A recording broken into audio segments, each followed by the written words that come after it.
Bonsoir et merci de nous rejoindre pour faire le tour de l'actualité en Moselle. Voici les titres de ce lundi 28 novembre.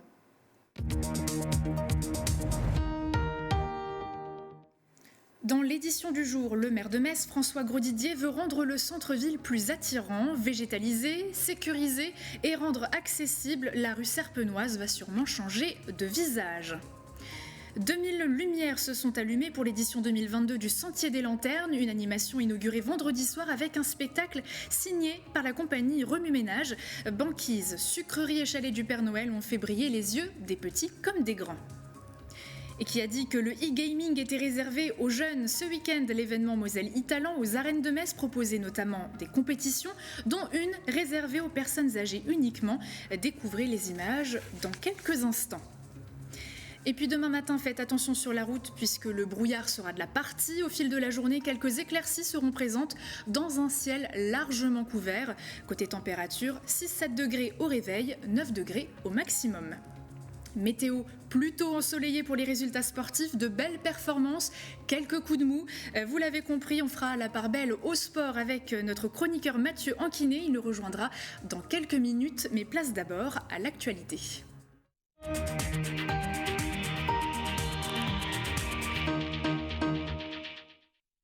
Et pour démarrer, Emmanuel Macron a confirmé ce dimanche dans une vidéo postée sur YouTube que le projet de lancer l'équivalent du RER dans 10 grandes villes françaises était sur les rails, voire même une priorité. Citant le palais présidentiel, le site TF1 Info a donné la liste des heureux élus.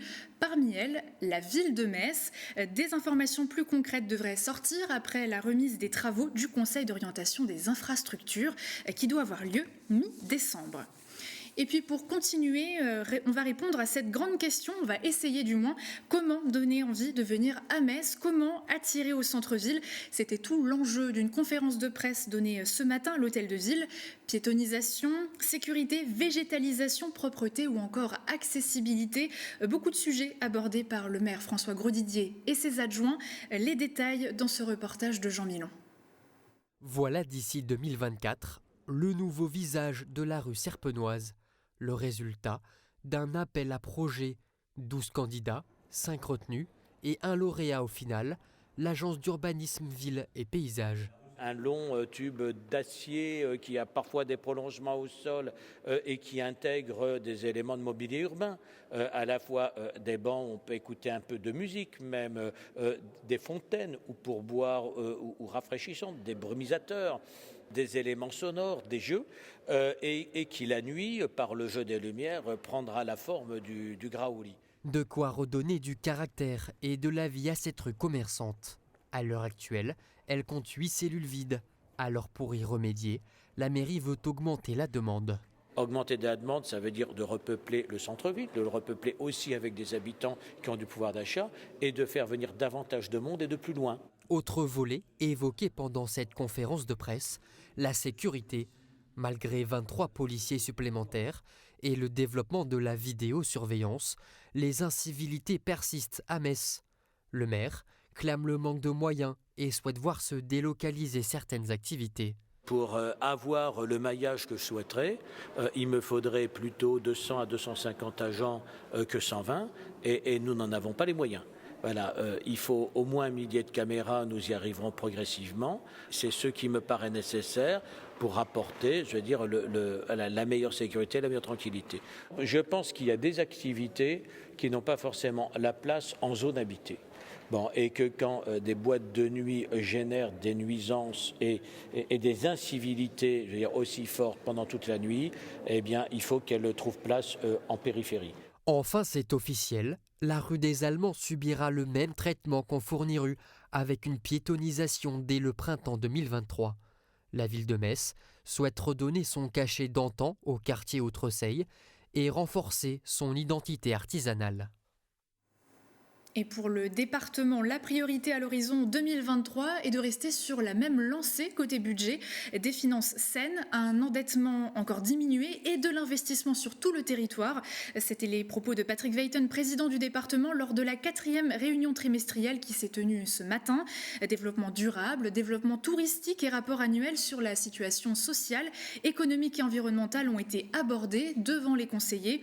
Et le constat est sans appel, au cœur de la région Grand Est. La Moselle est un département plutôt serein par rapport aux autres, comme l'explique Patrick Veyten. Sérénité, mais rigueur et attention. Voilà un peu le contenu de notre action en faveur de ce budget. Tous les efforts que nous avons faits pour réduire l'endettement, pour passer de 730 millions à 580 millions d'euros aujourd'hui de dette, ce qui représente 580 euros par habitant. Donc on est très largement dans la moyenne nationale. 2, c'est nos capacités d'investissement, qui pour nous sont absolument essentielles pour à la fois aider les territoires. C'est investir sur nos routes, plus de 36 millions d'euros qui vont être investis sur nos routes départementales pour conserver une qualité de service. C'est investir dans ce programme de reconstruction de 10 collèges en Moselle. Et nous voulons conserver une qualité de service qui soit comparable et qui soit équitable territoire par territoire, avec la difficulté sur nos grandes compétences sociales. Nous allons essayer d'être meilleurs sur l'insertion sociale. Nous allons décider d'augmenter les dotations mises en place dans les établissements qui accueillent nos jeunes enfants en difficulté, qui accueillent nos personnes âgées et nos personnes handicapées, de 1,5%, ce qui n'est pas suffisant, mais on mettra un fonds de secours d'1 million en place, d'1 million d'euros en place, pour aller au secours d'établissements qui auraient du mal à tenir les deux bouts les deux cordons de la bourse de la gestion de ces équipements. Et ces derniers temps, nombreux sont ceux à ne pas finir le mois sereinement. Pour aider les plus démunis, se tenait ce week-end la grande collecte nationale de la Banque alimentaire. L'année dernière, 120 tonnes de denrées ont été récoltées. Pour 2022, l'association visait les 130 tonnes. En Moselle, 800 bénévoles d'un jour se sont mobilisés dans différents magasins pour cette récolte, comme à Moulins-les-Metz. Reportage de Lucie Philippot. Bonjour monsieur, vous souhaitez faire un don? Oui, bien voilà. sûr. Merci beaucoup. Prendre un sac et y mettre Les produits de conserve, les pâtes, le riz, la farine, le café et également produits d'hygiène. D'accord. Savon, shampoing. Okay. Ce n'est pas obligatoire, chacun y met ce qu'il souhaite. Dans un contexte économique compliqué en raison de l'augmentation des prix alimentaires, il devient plus compliqué de donner. On essuie plus de refus que les autres années. On voit bien que les gens y comptent. Ça, c'est une évidence. On sent bien que quand on tend le sac, beaucoup refusent sans autre explication que non. Un kit d'hygiène ou un simple paquet de pâtes, certains décident quand même de donner. C'est assez compliqué, mais on donne ce qu'on peut, quoi. Voilà. Et ça fait toujours plaisir. Tout simplement parce que je pense qu'en ces temps d'inflation, nous devons être tous solidaires. Et nous devons donner à la mesure de nos moyens. Parce que tout le monde est concerné. Moi-même, je ne sais pas, un jour, je pourrais être dans le besoin, tout simplement. Je me dis qu'on peut se priver d'autre chose, d'un cinéma, et puis on peut donner. Même un paquet, c'est toujours ça. Chaque année, la Banque alimentaire se mobilise dans différentes grandes surfaces, dans l'espoir de récolter toujours plus pour ceux qui en ont le moins. L'année dernière, on a fait 120 tonnes dans toute la Moselle pour la même collecte annuelle. Cette année, on espérait faire 130 tonnes.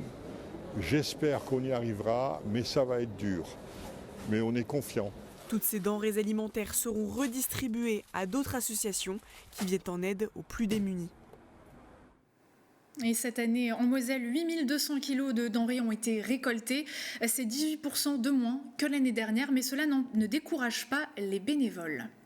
C'est un nouveau projet pour Total Énergie. Le groupe a annoncé la construction d'une nouvelle ligne de production de polypropylène recyclé de haute performance pour le secteur de l'automobile. Ligne de production qui devrait voir le jour en 2024 au cœur de l'usine de polymère à Carlin. Ce démarrage doit, d'après le groupe, renforcer la position de la plateforme à l'échelle européenne.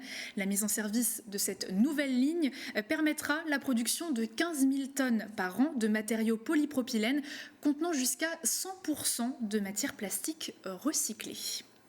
Recyclé ou flambant neuf, il trônera fièrement dans quasiment tous les foyers d'ici quelques jours, le sapin de Noël. Les ventes ont débuté ce week-end aux abords des routes et dans les magasins. Entre le sapin naturel et le sapin synthétique, lequel se vend le mieux? Reportage de Lucie Philippot. Épineux, touffu, vert, petit ou grand, je parle bien de la star de Noël, le sapin. À l'approche des fêtes, il ne va pas tarder à entrer chez vous, mais lequel choisirez-vous? Ici, à Marly, Gouénégan débute doucement sa période de vente de sapins. Ça commence à arriver tout doucement. C'est pas encore la période, on n'est que le 26. Ça va commencer à partir du 1er décembre, je pense. Et puis voilà, jusqu'au 22, nous sommes présents. Les clients commencent à venir acheter leur arbre pour le décorer début décembre. Sûrement dans la semaine. Voilà, à voir avec maman. Le week-end prochain, on va attendre un petit peu, sinon après ça va être c'est un peu trop tôt encore. Voilà. Dans ce magasin, les sapins naturels sont aussi mis à l'honneur. Ils trônent fièrement dans les allées, dans l'attente d'un propriétaire. Quand il perd ses épines, c'est dommage pour le ménage, mais ça fait plus, encore une fois, plus naturel. Et un mois avant les fêtes, celui qui tient le mieux... C'est le Norman, c'est vraiment le Norman parce que c'est celui qui tient mieux au niveau des aiguilles. Après, il y a aussi le Nobilis qui est pas mal aussi, qui tient pareil, sauf que les aiguilles sont plus bleutées et ils sont un peu plus parfumés. La vente de sapins synthétiques, elle, connaît un moins grand succès, même si celui-ci reste pratique. Voilà, une fois terminé, Noël, on laisse toutes les boules, on laisse toute l'installation dessus et on le monte à l'étage. Puis il n'y a pas de déchets, de petites épines par terre. C'est un investissement parce que c'est un petit peu plus cher à l'achat effectivement, mais bon, comme ça dure dans le temps, les clients s'y retrouvent. Alors on a aussi des clients qui se trouvent en appartement, qui ne souhaitent pas effectivement avoir du naturel. On a aussi les clients souvent qui ont des chats, qui ne souhaitent pas avoir de sapin naturel ou des personnes qui souhaitent quelque chose de plus simple et de plus sobre chaque année. Pour le prix, comptez une vingtaine d'euros pour les plus petits, voire plusieurs centaines pour les plus grands. Une fois le choix fait, il ne restera plus qu'à l'habiller. On reste dans l'ambiance avec notre mini-série. Toute la semaine, Moselle TV vous emmène découvrir la route des lanternes qui passe par plusieurs communes du département. Aujourd'hui, découvrez le sentier des lanternes de Metz, composé de 2000 figurines. Elles ont été inaugurées vendredi soir. Retour en images sur ces festivités.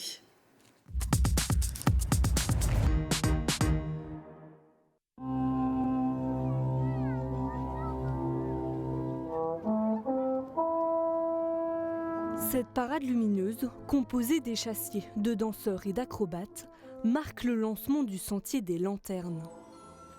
Des dizaines de chanceux ont eu le privilège de visiter ce sentier féerique en avant-première. Un événement incontournable qu'ils ne rateraient pour rien au monde. L'année dernière, j'ai essayé de venir 4 fois. Les 4 fois, il y avait un monde fou, donc je n'ai pas pu réaliser mon vœu de Noël, de voir ce fameux village illuminé. Et aujourd'hui, on était les premiers. Donc, on a vraiment eu un coup de bol. Et je suis émerveillée comme une petite enfant. C'est pour vous dire, c'est magnifique. On emmène un peu tout le monde. On vient personnellement et puis on ramène la famille aussi qui vient du sud chaque année. Donc, c'est assez convivial. Ouais. De la banquise aux délicieuses sucreries, en passant par le chalet du Père Noël, ce village de 3000 m², peuplé de personnages, d'animaux et de projections lumineuses, fait briller les yeux des enfants et des parents. Je trouve ça bien parce qu'il y a plein de lanternes et c'est super cool de voir tout ça. Tous les ans c'est plus beau et là c'est absolument magique, magnifique. C'est très beau. Chaque année, moi je le fais chaque année de toute façon. Bon, ma petite fille maintenant elle adore aussi évidemment. Et quand on regarde les détails, on découvre à chaque fois des nouvelles choses très belles. Pour photographier d'autres instants enchantés, les visiteurs peuvent aussi sillonner la route des lanternes. Cela se traduit par un partenariat avec Beach, avec Meisenthal, avec Forbach, avec Sierck-les-Bains, avec le Zoo d'Amnéville qui a également lancé sa production luminescence qui est absolument exceptionnelle, qui mérite d'être vue et visitée de la même façon. Et pour nous, on est véritablement dans une dimension aujourd'hui départementale qui inscrit totalement le département dans ses festivités de Noël. L'an dernier, le sentier des lanternes de Metz avait accueilli 130 000 visiteurs. Et à Thionville, les festivités ont également débuté. L'ouverture du marché de Noël s'est déroulée samedi soir en présence du maire et des habitants. Vins chauds, décorations et animations ont pris place dans différents lieux de la ville. Regardez. 4, 3, 2, 1, c'est parti! Le marché de Noël de Thionville est officiellement ouvert à tous. La ville a voulu mettre à l'honneur les enfants et visiblement ce marché plaît beaucoup. C'est magique, on voit plein de choses, les lumières et tout, ça rend magnifique. C'est très bien, moi j'aime bien beaucoup, c'est beau. Je trouve que les lumières sont très bien. Moi je trouve que c'est assez bien, que l'ambiance est bien et que c'est beau. Les grands enfants aussi ont pu profiter des chalets et surtout du vin chaud. On a du bon vin chaud, c'est très bien. Moi qui ne bois pas, mais... J'aime bien l'ambiance. Je préfère l'ambiance d'ici plutôt que de Luxembourg. Ça commence tôt cette année en plus, je trouve ça super. Et voilà, retrouver les copains et venir écouter de la musique, boire un peu de vin chaud, sortir les pulls de Noël. La nouveauté cette année, c'est la bulle de Noël. Une fois à l'intérieur, vous rencontrerez des petits personnages féeriques qui sauront vous transporter au pays des jouets. Mais ce n'est pas la seule nouveauté dédiée aux enfants. Puis il y a aussi sur la place Sainte-Grand-Merge un manège de chaises qui tourne et ça plaît énormément aux petits-enfants. Ce que je voulais et ce que je veux de plus en plus, c'est que ce marché traverse un peu les générations. Les chalets eux aussi sont bel et bien présents pour le plus grand plaisir des commerçants. Il y a du monde, on a de la chance, il fait beau, il pleut pas. C'est très très bien, à part le froid, mais tout le monde très bien. Sobriété énergétique oblige, les illuminations de la ville seront éteintes chaque soir à partir de 23h. Allez, on quitte la magie des fêtes pour parler sport, c'est la chronique du jour.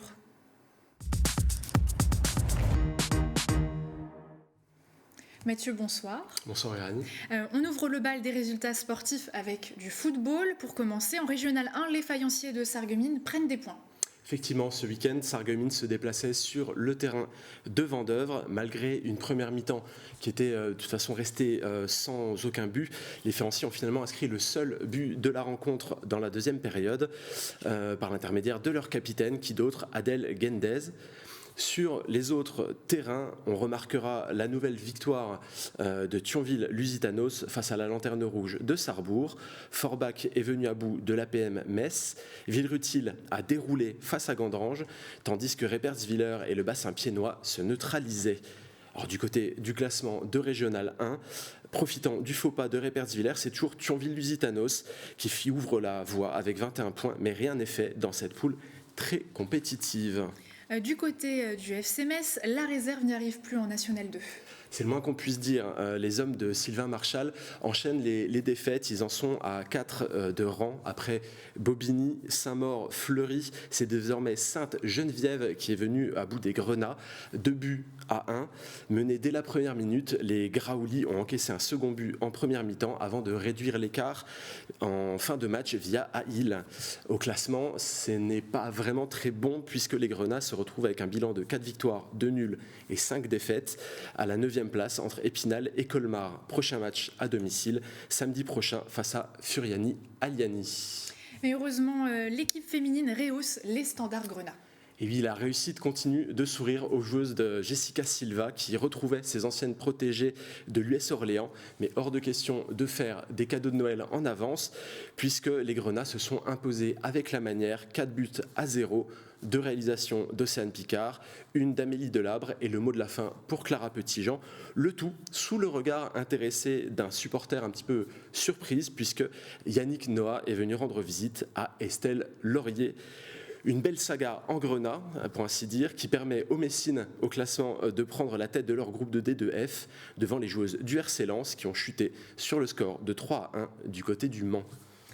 On peut parler de handball à présent. Les joueurs du Sarrebourg Moselle Sud Handball ont calé ce week-end.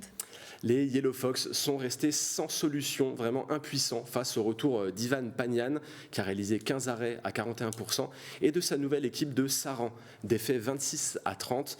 Les hommes d'Arnaud Calbry n'ont jamais trouvé la solution devant leur public dans une bataille qui s'est souvent jouée à 7 contre 6. Une équation insoluble que le capitaine Dylan Grandjean a expliqué au micro d'Arnaud Desmerlet après la rencontre. Et on n'a pas reconnu Sarrebourg ce soir. Ouais, on n'a pas reconnu, on a manqué de niaque, je pense, d'engagement. Enfin, on a mis de l'engagement, mais voilà, c'était pas assez structuré, je pense. Après, voilà, on a des regrets comme toujours, mais je pense qu'on est tombé sur plus fort que nous ce soir, du moins sur le match. Voilà, techniquement, le jeu à 7 nous a fait du mal, on n'avait peut-être pas forcément pensé. Voilà, on est tombé sur plus fort que nous, on a des regrets évidemment. Mais bon, on a essayé de tout donner. Voilà, c'était un match dur. Ils ont vraiment bien joué, ils nous ont posé beaucoup de difficultés. Et on n'a pas réussi, nous, à leur en poser plus que ça, on va dire. On a été agressif, on a mis ce qu'il fallait, on a mis du cœur. On ne peut pas nous reprocher ça. Mais voilà, des détails, des gestes techniques, des passes loupées, des ballons qu'il ne fallait pas lâcher contre eux, qu'on a lâchés et qui nous ont fait très mal à la fin. Alors on va tout de suite observer les conséquences de cette défaite au classement de Pro League. Sarrebourg est à la 8e place à égalité avec Bordeaux, un club chez qui le SMSH se déplacera justement dans quelques jours avec l'espoir de se relancer avant un derby à Strasbourg qui est lanterne rouge. En volée maintenant, il fallait avoir le cœur bien accroché samedi. Oui, effectivement, le TFOC au 111 a un peu fait chavirer le cœur de ses supporters avec un début de match qui a été tonitruant avec les 2 premiers sets remportés. Les Bleus du TFOC ont joué à se faire peur ensuite face à Marc-en-Barœul. Malgré plusieurs changements de Romain Pitou, elles n'ont plus trouvé la solution et ont perdu les 2 sets suivants et ont dû se résoudre à un tie-break décisif, un exercice dans lequel elles ont brillé, notamment grâce à Shannon Scully, qui a été élue MVP de la rencontre. Au classement de Liga F, cela par contre a des réactions intéressantes, puisque le TFOC est tout simplement 2e derrière Nantes. Les Tervillo-Frolon-Rangeoises trustent le haut du tableau, mais il ne faudra pas commettre d'erreur samedi prochain dans le cadre d'un déplacement chez le champion en titre, le Canet, qui est actuellement 5e. Et on sort la raquette maintenant, le club Metz Tennis de table a croqué Saint-Denis. Effectivement, Saint-Denis s'est présenté diminué avec 2 joueuses retenues par des enjeux autres, des compétitions différentes, ce qui a permis aux joueuses de Loïc Belguise de dérouler leur jeu, de partir avec les points de la victoire sur un cinglant 3-0, ce qui signifiait bien qu'en Pro-Dame, le Metz TT continue de jouer le haut de tableau, ex-aequo avec Etival, une place que les 2 équipes devraient continuer de se disputer, peu inquiétées par leurs poursuivants, face à face le 15 janvier. Et pour finir, Mathieu, vous avez une bonne nouvelle à nous annoncer. Bien sûr, c'est le retour de Metz Handball. La compétition revient avec la Ligue Butagaz Énergie et les Dragons défieront Besançon mercredi. Un match à suivre en exclusivité et bien sûr en direct avec Arnaud Desmerlet ce mercredi soir à 19h55. Merci beaucoup, le rendez-vous est noté, merci pour ce récap. Et après le sport, on fait la place au e-sport. Casque sur les oreilles, souris dans la main. Des centaines de joueurs se sont réunis ce week-end aux arènes de Metz à l'occasion du Moselle e-Talent. Au programme compétition de jeux vidéo, expérience de réalité virtuelle, impression de figurines 3D, mais aussi un tournoi de e-sport réservé aux personnes âgées. Regardez.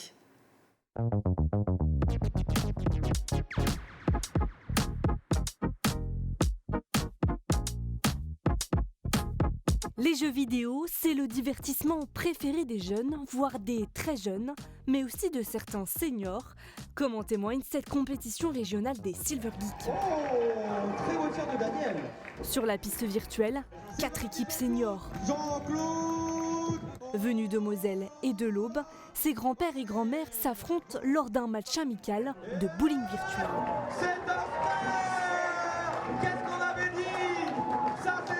Et ça s'est déroulé dans une ambiance survoltée.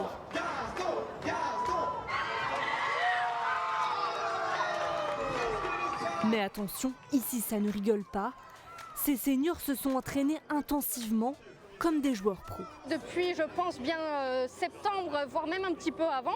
Et c'est vrai que déjà, ça leur plaisait beaucoup et on s'est entraîné beaucoup tous les soirs, tous les matins. Dès qu'on avait un petit peu de temps dans la journée, on s'est entraîné et elles adoraient ça. Marie-Thérèse était très concentrée dans son jeu et Rosa, elle a été au